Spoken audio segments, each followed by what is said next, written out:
James Island 10 to 60 nautical miles until 7:30 p.m. Pacific This is the Daylight second Time. time today. At 7:05 p.m. Pacific Daylight Time, a strong thunderstorm was located 19 nautical miles west of Cape Flattery. It's kind of crazy how we're talking about special marine warnings and then I get a special marine warning myself. Source: radar. Small craft could be damaged in briefly higher winds and suddenly higher waves. The strong thunderstorm will remain over mainly open waters. Boaters should seek safe harbor immediately until this storm passes. Wind gusts to 40 knots. Small hail, dangerous lightning, and heavy rain are possible with this storm.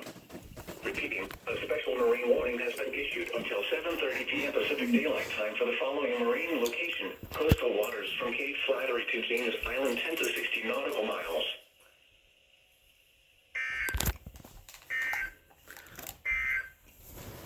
The forecast for the southwest.